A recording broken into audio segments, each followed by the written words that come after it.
Welcome back. There's a lot going on, so let's jump right in. On Wednesday morning, the Senate Agriculture Committee held a for discussion only hearing for House Bill 385, Regulation of Battery Charge Security Fences.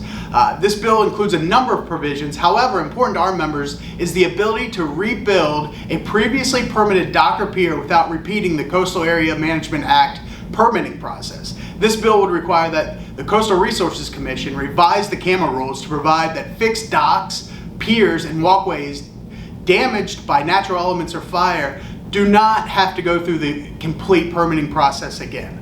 The Senate Agriculture Committee will hear this bill again next week, and it will be up for a vote before it moves on to the next committee.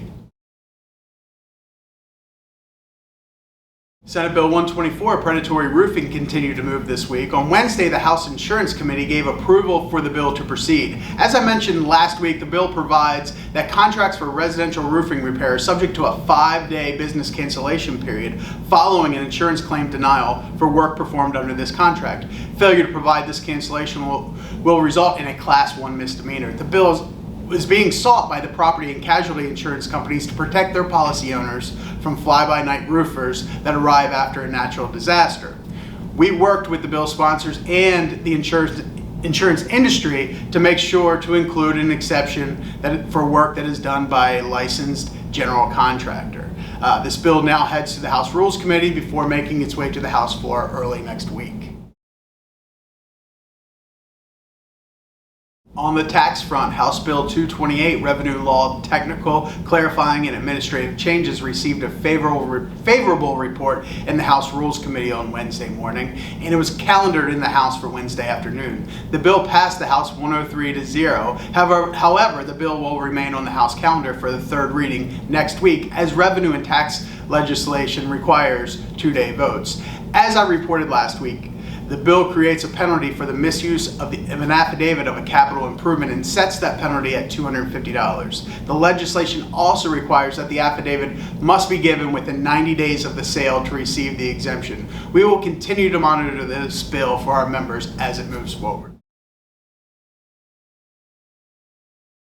One of the major provisions included in the Workers' Compensation Reform Act of 2011 was to subject the 6 members of the North Carolina Industrial Commission who are appointed by the governor to legislative confirmation.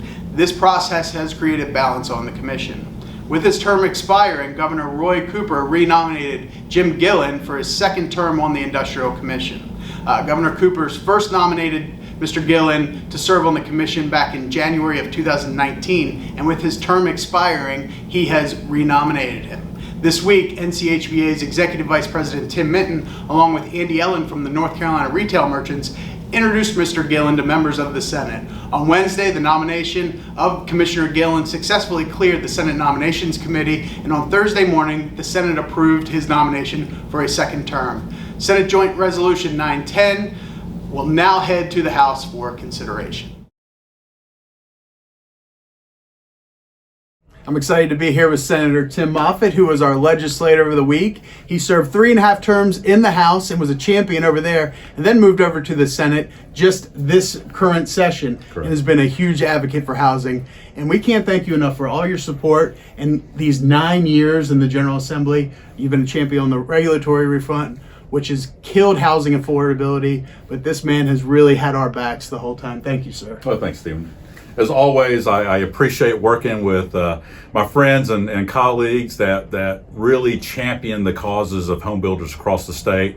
It seems like even though I've been here for 9 years, our work is never done. We continue to face challenges at the local level with some of our municipalities, and we're even starting to see some counties starting to kind of interfere with housing. But the greatest irony is the number one complaint that we hear in the General Assembly is the lack of affordable housing, yet the people we hear that from are the ones that probably stand in the way of affordable housing. So you've got a great team that represent the home builders here. You've got allies in both the House and the Senate. We enjoy the work, we believe in the work, and thank you for letting us be your champions. Really appreciate it. Thank you. Thank you, Senator Moffitt, for all your support over the years. We can't thank you enough for all that. Don't forget, coming up on June 4th and 5th is our legislative reception and our legislative day. We would love to have you attend and help us get our message out. For more information, read our written legislative report. I'll see you next week.